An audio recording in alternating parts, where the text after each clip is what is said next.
নমস্কার, হরি ভক্তিতে আপনাদেরকে স্বাগত।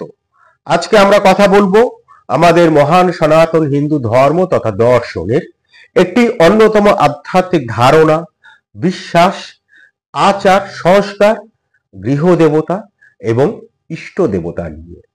গৃহদেবতা কারা, কিভাবে গৃহদেবতাকে নির্বাচন করা হয়, গৃহদেবতা পূজা পদ্ধতি কি হবে, আর ইষ্ট দেবতা আসলে কারা, ইষ্ট দেবতাকে কিভাবে নির্বাচন করবেন, ইষ্ট দেবতার পূজা পদ্ধতি কি হবে, আমরা আজকে আমাদের সংক্ষিপ্ত আলোচনায় তারই উত্তর খুঁজে নেওয়ার চেষ্টা করব। আপনি শেষ পর্যন্ত সঙ্গে থাকুন, আশা করি আপনার ভালো লাগবে এবং মতামতে অবশ্যই জানান আপনার ইষ্ট দেবতাকে, আপনার গৃহ দেবতাকে। আর তার আগে জেনে নিন ইষ্ট দেবতা এবং গৃহ দেবতা কাকে বলে, কেন বলা হয়। আমাদের যে ধর্ম, এই ধর্ম শুধু ধর্ম নয়, আমি দর্শনও বলি। আমি কেন, অবশ্যই সনাতন একটি দর্শন, মানব দর্শন। সেই সনাতন ধর্ম তথা দর্শনে পূজা পদ্ধতির এক গভীর দর্শন হলো পরিবারের দেবতা অর্থাৎ গৃহ দেবতা এবং ব্যক্তিগতভাবে বেছে নেওয়া দেবতা অর্থাৎ ইষ্ট দেবতা।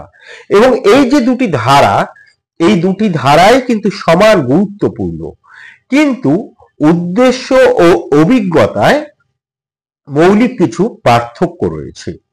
গৃহদেবতা কি হয়? গৃহদেবতা পরিবারকে রক্ষা করে, কুলকে রক্ষা করে, যার জন্য অনেকে গৃহদেবতাকে কুলদেবতাও বলে থাকেন বা কুলদেবতাকেই গৃহদেবতা হিসেবে পূজা করেন। আর ইষ্ট দেবতা হচ্ছে ব্যক্তিগত, একদম সম্পূর্ণ নিজের এবং একজন ব্যক্তিকে পথ দেখায়, ব্যক্তিকে রক্ষা করে। গৃহ দেবতা বা গৃহলক্ষ্মী, কুলদেবতা, কুলদেবী যাই হিসেবে বলি না কেন, সেই দেবতা যার সঙ্গে একটি গোত্র, বংশ কিংবা পরিবারের ঐতিহাসিক সংযোগ থাকে। ধরুন, উদাহরণ দিলে বুঝতে পারবেন, বংশ পরম্পরায় কারোর বাড়িতে ভগবান শ্রীকৃষ্ণকে পূজা করা হয়ে আসছে, অথবা নারায়ণ শিলাকে পূজা করা হয়ে আসছেন, তিনিই কিন্তু সেক্ষেত্রে বংশ পরম্পরায় গৃহদেবতা। আবার পরিবার বা কুলের ক্ষেত্রে দেখা যাচ্ছে কোনো একটি গোত্র বিশেষ, সেই গোত্রের দেবীকে পূজা করা হয়ে আসছে, তিনিও পরবর্তী সময় কুলদেবী রূপেই প্রকাশিত হচ্ছেন, যেমন ঠিক তেমনি গৃহ দেবী রূপেও প্রকাশিত হচ্ছে। ধরুন, আলম্বায়ন গোত্রধারীরা যেমন মাতা চণ্ডীকে পূজা করে থাকেন, অনেক আলম্বায়ন গোত্রধারী আছেন যাদের বাড়িতে গৃহে মাতা চণ্ডীকে পূজা করা হয়ে থাকে। এবং এই যে দেবতা পরিবার বা কুলের রক্ষা কর্তা হচ্ছে এই পারিবারিক দেবতা বা গৃহ দেবতা। এবং প্রতিটি গুরুত্বপূর্ণ পারিবারিক অনুষ্ঠানে, নিজের বংশের অনুষ্ঠানে কেন্দ্রে থাকেন আমাদের এই গৃহ দেবতা। এবং পূজার ধরন কিন্তু নির্দিষ্ট থাকে এবং প্রথা নির্ভর হয়। যেমন ধরুন, কোন পরিবার তার গৃহ দেবীকে মিষ্টান্ন মানে পরমান্ন অবশ্যই নিবেদন করেন।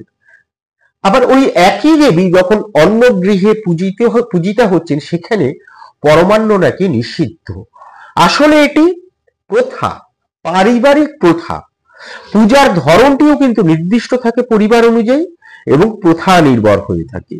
এবার এই যে গৃহ দেবতা, এর ধারণাটাই কিভাবে তৈরি হলো? আমাদের প্রাচীন ভারতের বিভিন্ন বংশ, এবং সেটি আর্য বংশ এবং অনার্য বংশ, যাদেরকে আমরা উপজাতি বলি, সেই বিভিন্ন বংশ এবং উপজাতি নিজেদের রক্ষাকর্তা দেবতা স্থির করেছিলেন। এক্ষেত্রে আপনাদেরকে উদাহরণ দিই।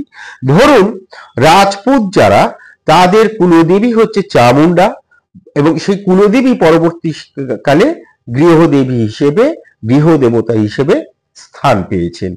আবার অনেক উপজাতি আছে, তাদের দেবী কিন্তু ধরে নিন মাতঙ্গী। এই যে মাতঙ্গী হিসেবে তাকে, মাতঙ্গী দেবীর আদ্যা শক্তির আরেকটি রূপ মাতঙ্গী, তাকে পূজা করা হচ্ছে প্রত্যহ। সেটি পরবর্তীকালে সেই বংশধারা বিভিন্ন গোষ্ঠী বেরিয়ে গেছে, বিভিন্ন ভাগ হয়ে গেছে, বিভিন্ন স্থানে চলে গেছে, কিন্তু প্রত্যেক পরিবারেই কুলদেবী হিসেবে সেই মাতঙ্গীকেই পূজা করা হয়, যিনি গৃহদেবী হিসেবে অবস্থান করছেন তাদের গৃহে। আবার অনেক ব্রাহ্মণ বংশ আছে যেখানে ভদ্রকালীকে পূজা করা হয়, দশভুজাকে পূজা করা হয়, এটি প্রত্যহ করা হয়। আবার শুরুতেই বলেছিলাম অনেক পরিবারে যেমন ভগবান শ্রীকৃষ্ণকে পূজা করা হয় এবং সেটি তাদের গৃহ দেবতা।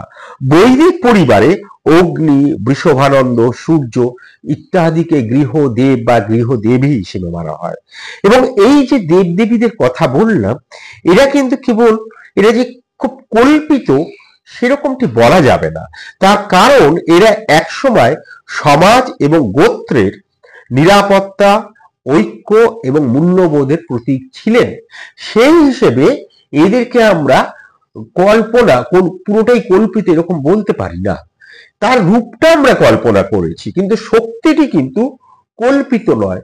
যেটি আমরা এখন সেই শক্তিকেই, সেটি শিব শক্তি হতে পারে, পুরুষ শক্তি হতে পারে, সেটা নারী প্রকৃতি শক্তি, নারী শক্তি হতে পারে, আমরা তাদেরকে গৃহদেবী বা গৃহ দেবতা হিসেবে পূজা করে থাকি বংশ পরম্পরায় এবং দিনের পর দিন। তা এই যে গৃহদেবতার কাজটা কি? গৃহদেবতার কাজ হচ্ছে একটি পরিবারকে শারীরিক, আধ্যাত্মিক, সামাজিক, অর্থনৈতিক, মানসিক ইত্যাদি যা বিষয় আছে সব বিষয় সুরক্ষা প্রদান করা। এবং নতুন যখন কেউ এই বংশে আসছে, নতুন কিভাবে আসে? কেউ জন্মালে অথবা বিবাহ প্রথার মধ্যে দিয়ে তাকে আশীর্বাদ করা, আশীর্বাদের মধ্যে দিয়ে তাকে নতুন জীবনে এগিয়ে নিয়ে যাওয়া এবং অন্নপ্রাশন, নামকরণ, উপনয়ন, বিবাহ যা কিছু হোক না কেন, যা আধ্যাত্মিক ক্রিয়াকলাপ রয়েছে, যা আমাদের সনাতনী আচার সংস্কার রয়েছে, তা যখন পালন করি, অর্থাৎ সব অনুষ্ঠানের সূচনায় তাদের আহ্বান করা এবং আমাদের সেই অনুষ্ঠানকে সুসম্পূর্ণ করাই হচ্ছে গৃহ দেবতার কাজ। তাহলে গৃহ দেবতা মানে আসলে একটি পরিবারের শিকড় বলতে পারি আমরা। একটি পরিবারের আধ্যাত্মিক ভাবধারা, সাংস্কৃতিক ভাবধারার শিকড় হচ্ছে এই গৃহ দেবতা। তাহলে ইষ্ট দেবতা কি? এই যে ইষ্ট দেবতা, যিনি ইষ্ট অর্থাৎ যার প্রতি আমার অন্তরের আকর্ষণ, তিনি হচ্ছেন ইষ্ট দেবতা। এটি কিন্তু পরিবারের সঙ্গে মিল নাও থাকতে পারে, একদম ব্যক্তিগত, একদম সম্পূর্ণ নিজের থেকে একটি নির্বাচন, বংশ নয়, সমাজ নয়, মন নির্ধারণ করে। মন যার কাছে সমর্পণ করে দেয় নিজেকে, সেটি হচ্ছে ইষ্ট দেবতা। এবার ইষ্ট দেবতার প্রয়োজন কেন? আমার তো একজন কুলদেবী বা আমার একজন গৃহদেবী রয়েছে, তাহলে ইষ্ট দেবীর প্রয়োজন কেন? কারণ প্রত্যেক মানুষের ভক্তি প্রকৃতি হচ্ছে ভিন্ন, আলাদা আলাদা। কারোর মন শান্ত, কেউ আবার শক্তি, এবং তখন তিনি ধরুন শ্রী রামচন্দ্রের পূজা করছেন, মন শান্ত মন। আবার কেউ আদ্যা শক্তিকে, ধরুন দেবীকে, কালী বা দুর্গাকে তার নিজের মনে হয় ইনি আমাকে একমাত্র রক্ষা করতে পারবেন। কেউ আবার শিবের ধ্যান করেন, তার মনটা হয়তো একটু জ্ঞান যোগের প্রতি, ভক্তি জ্ঞান যোগের প্রতি আকর্ষিত।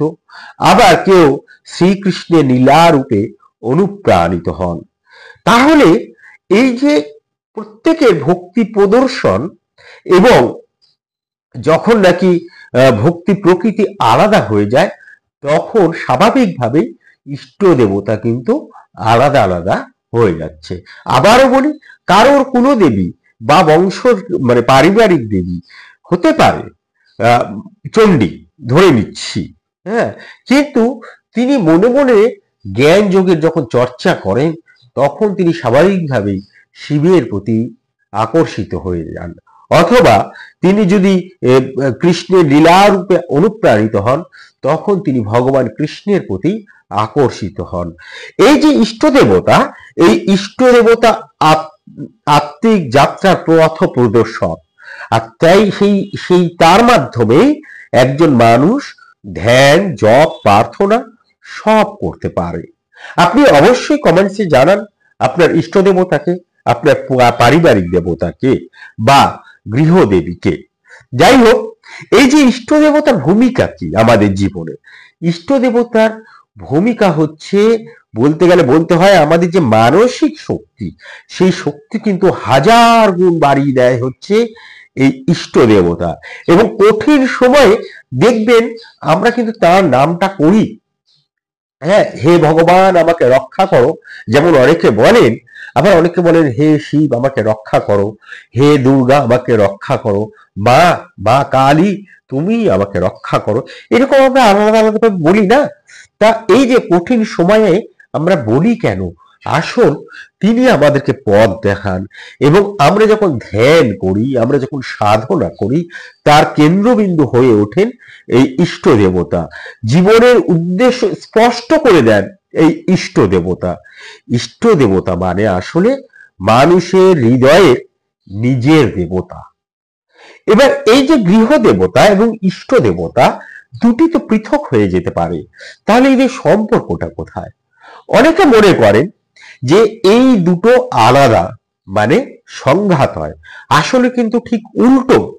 গৃহ দেবতা হচ্ছে পারিবারিক ভিত্তি, আর ইষ্ট দেবতা হচ্ছে ব্যক্তিগত আধ্যাত্মিক পথ, যেটি আমি একটু আগে উদাহরণ দিয়ে বললাম। যে কারোর পরিবারের গৃহদেবী হচ্ছেন চণ্ডী, মাতা চণ্ডী, কিন্তু ইষ্ট দেবতা হচ্ছেন সেই পরিবারেরই একজন ব্যক্তির ইষ্ট দেবতা হচ্ছেন ভগবান শ্রীকৃষ্ণ। কিন্তু দুটোর কোনোদিনই একে অপরকে বাদ দেয় না, কারণ আমাদের যে ধর্ম, এই সনাতন ধর্মের অন্যতম বৈশিষ্ট্যই হচ্ছে, বা এর মূল দর্শনই হচ্ছে বহুত্ববাদ। দেখুন, একেশ্বরবাদ যেমন আমাদের এখানে আছে, কিন্তু অধিকাংশ মানুষ আমরা এই বহুত্ববাদে বিশ্বাস করি। আর এটি আমাদের সনাতন দর্শনের মূল। আর সেই জন্য আমাদের সনাতন দর্শনে বিশ্বাসী যারা, তাদের কাছে গৃহ দেবতা এবং ইষ্ট দেবতার সংঘাত কখনো হয় না, কেননা মূল শক্তি তো একজনই। এবার ইষ্ট দেবতা কিভাবে নির্বাচন করা হয়? আমাদের শাস্ত্রে তিনটি পথের কথা বলা হয়েছে। একটি হচ্ছে স্বভাবযোগ, আপনার মানসিক স্বভাবের সঙ্গে যে দেবতা মিলে যায় তিনি আপনার ইষ্ট দেবতা। আবারও বলি, ধরুন শান্ত স্বভাবে ভগবান রাম আপনার ইষ্ট দেবতা হতে পারে। আবার জ্ঞান ও পিপাসু যদি হয়, আপনি যদি জ্ঞান মার্গের চর্চা করতে চান, তাহলে ইষ্ট দেবতা ভগবান শিব হতে পারে। প্রেমময়ের ক্ষেত্রে ভগবান কৃষ্ণ হতে পারেন। আবার ধরুন শক্তিমান, দুর্দমনীয় ইত্যাদি ভাবধারা যদি আপনার মধ্যে থাকে, তাহলে আদ্যায় শক্তির বিভিন্ন রূপ, সেটি কালী হতে পারে, সেটি দুর্গা হতে পারে, অথবা অন্য যে কেউ হতে পারে। আবার যদি কর্মঠ হন, সেক্ষেত্রে ভগবান বিষ্ণু বা নারায়ণ আপনার ইষ্ট দেবতা হতে পারে। আমি একজনকে চিনি যার ইষ্ট দেবতা হচ্ছেন বিশ্বকর্মা। হ্যাঁ, তা আবার কারোর ইষ্ট দেবতা হচ্ছে গণেশ। এবার আরেকটি হচ্ছে, এই যে তিনটি পথের কথা বলে, একটি স্বভাবযোগে আপনি আপনার ইষ্ট দেবতা যেমন নির্বাচন করতে পারেন। আবার গুরু যাকে জপের জন্য নির্দেশ দেন, তিনি অনেক সময় ইষ্ট দেবতা হয়ে যায়। আর আরেকটি হচ্ছে মন থেকে আসে, অন্তঃপ্রেরণা আমরা বলতে পারি। হঠাৎ একটি দেবতা প্রতিচ্ছবি বা নাম মনে গভীরভাবে দাঁড়া বেঁধে যায়, এটিকে বলা হয় আন্তরিক নির্দেশ। এবার এই গৃহ দেবতা এবং ইষ্ট দেবতার উল্লেখ কিন্তু আমরা বিভিন্ন পুরাণে পাই, উপনিষদে পাই। কুলদেবতার পূজা অত্যন্ত গুরুত্বপূর্ণ বলা হচ্ছে আমাদের স্কন্দ পুরাণে, কেননা কুলদেবতা হলেন কুলের জীবনী শক্তি। আবার ভগবান শ্রীকৃষ্ণ গীতায় বলছেন, যে দেবতাকে ভক্ত মনোযোগে উপাসনা করেন, আমি সেই ভক্তিকে স্থির করি। উপনিষদে নিজস্ব দেবতার মাধ্যমে ব্রহ্মকে উপলব্ধির পথ দেখানো হয়েছে। অর্থাৎ আমরা আমাদের সে বৈদিক শাস্ত্র থেকে পৌরাণিক শাস্ত্রে, মহাকাব্যে বিভিন্ন জায়গায় কিন্তু এই ইষ্ট দেবতা, গৃহ দেবতার উল্লেখ পাচ্ছি। এবং আমাদের এই বর্তমান সময়ে আমরা যখন ভীষণভাবে ব্যস্ত, বিচ্ছিন্ন, মানসিক চাপের মধ্যে থাকি, এখানে কিন্তু এই গৃহ দেবতা আমাদের ওই টানটাকে, শিকড়ের টানটাকে ধরে রাখে। আর ইষ্ট দেবতা আমাদের ব্যক্তিগত শক্তি তৈরি করে। গৃহ দেবতা আমাদেরকে দেয় ঐতিহ্য, যা আমাদের এই পুরো বংশটাকে একসঙ্গে আটকে রাখে। কোনো একটি বিশেষ অনুষ্ঠান, ঐতিহ্য, পরম্পরা আমরা পালন করে থাকি, সেখানে অন্তত সবাই একসঙ্গে আমরা হতে পারি, মিলিত হতে পারি।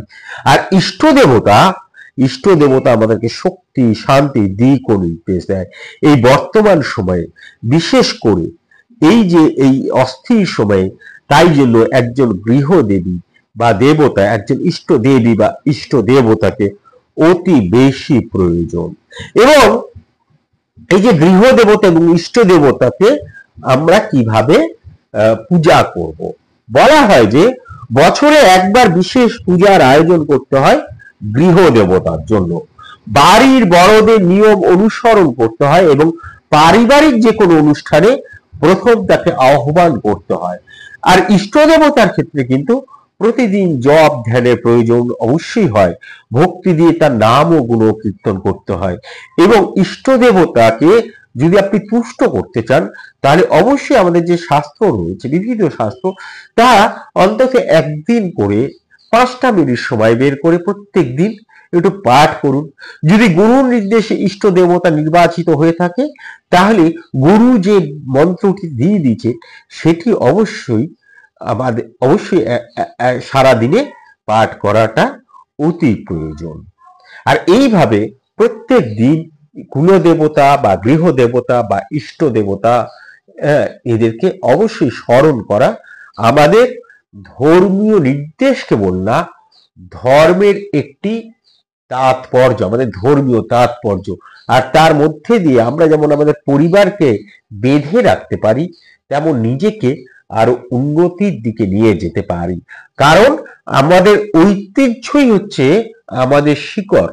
আধুনিকতাকে অবশ্যই গ্রহণ করব, কিন্তু তার মানে এই নয় ঐতিহ্য ত্যাগ করব। আসলে ঐতিহ্য এবং আধুনিকতার সুষ্ঠু মেলবন্ধনেই একটি সুন্দর জিনিস তৈরি হয়।